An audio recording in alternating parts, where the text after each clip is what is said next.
What's going on, Vault Dwellers? Bethesda is testing some new things out inside of the public test server, and I am so excited to share this news with you because Rich just posted up that the patch notes were coming out for the PTS, and it was going to be taken down and then brought back up with these changes. And y'all, the Ghoul update is a big one that we've been talking about, but this change, my friends, oh my Lanta, it is absolutely huge. Kicking it off is the fact that the legendary mods that you can get for running raids can be broken down for legendary modules, but not only just that. Friends, you can also learn the plans by scrapping the box mods at the same rate as scrapping an item with the mod attached. So hopefully you are going to be running raids. You are going to be earning a bunch of 4-star, 3-star, 2-star, 1-star mods that you want, because this is something that Vault Dwellers have been asking for, being able to scrap the legendary box mods for a chance at learning the recipe.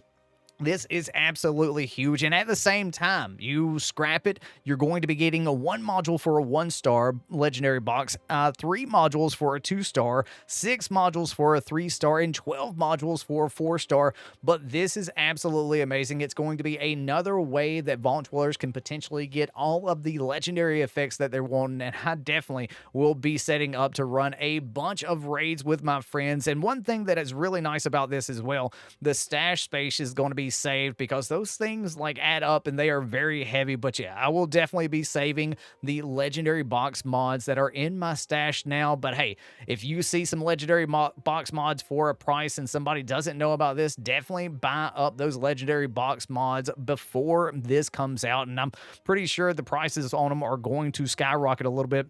And inside of the PTS, it looks like Cavaliers fixed a bug causing the mod to increase damage taken instead of reducing it on the weapon. The armor now grants 5%, negative 5% damage taken while sprinting, and there seems to be a change from that 75% chance for 15, to trigger to take out negative 15% damage taken to you, just like Sentinels now grants minus 5% damage taken while standing still. So it doesn't look like it's going to be that proc chance, that RNG chance that it triggers for negative 15%. Now it looks like it's just going to be a base negative 5 damage, and it doesn't say anything in here about the 75% chance. So I think this is just going to be each and every time. So if it does stack, it's going to be up to 25% now.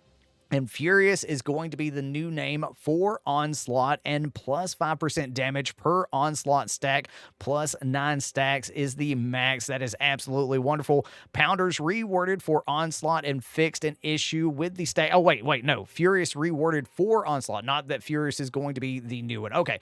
Reworded for Onslaught and fixed an issue with the stack limit, plus 10% damage per Onslaught stack, plus 10 stacks is the max bit. As we know, there's been a problem in the public servers with how Pounders is actually working.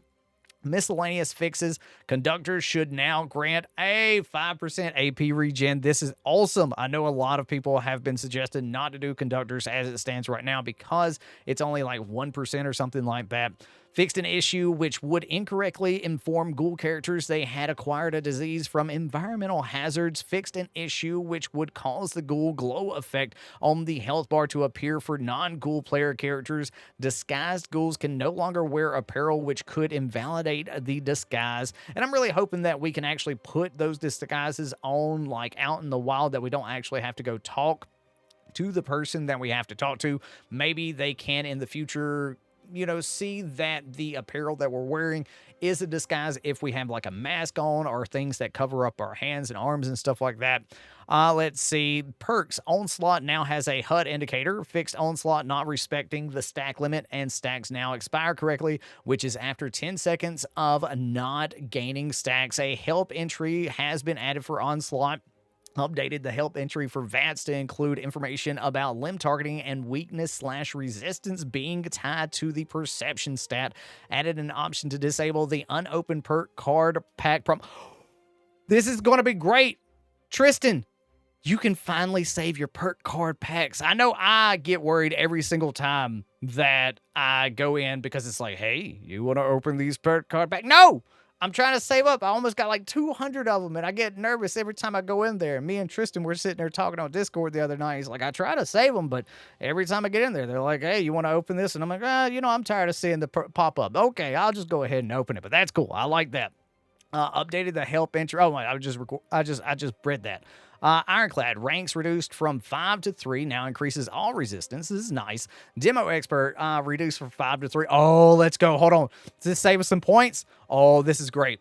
Anything to save points, anything to save perk card points, because the more perk cards that we can have, the absolute better. I've honestly been thinking about running another in my legendary spot, another special stat just for that. Rank 2 increased from 20 to 40%. Rank 3 increased from 30 to 60%. Fixed an issue where Demo Expert was increasing turret damage instead of home defense. Demo Expert is no longer required to craft explosives. Let's absolutely go.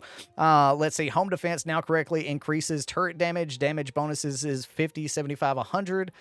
Gun Runner now works with any ranged weapon. Let's go. Modern Renegade now works with all small guns. Chance to cripple has been replaced with increased limb damage. Crack Shot now works with small guns. Tank Killers now works with all small guns. Let's absolutely go. The Big Bloom, Beelzebub and Beelzebabies should no longer carry diseases, which is great. That'll be great. I love that new event, by the way. It's so much fun. The event's Overgrown should now properly reload their missile launchers, which has been kind of funny watching them do that. Ghoulification. For the first time in Fallout history, you will be able to play as a ghoul. Though, couldn't we play as the ghoul in Tactics? Wouldn't that, there was a playable ghoul character there. But maybe like not as, I see where they're coming from, but also at the same time, like, that was a ghoul character, right? Starting the new questline, Leap of Faith, will take you into the new section of the Savage Divide. There you will meet characters who will aid in your transformation, unlocking the ghoul-specific abilities Glow and Feral, as well as the new ghoul exclusive perks. Wait, I think this is the older one. I think yeah. This is the old patch notes now. This is the old patch notes. That is the stop of the new patch notes. But yeah, I am super excited for it, for this update. This is a lot of quality of life.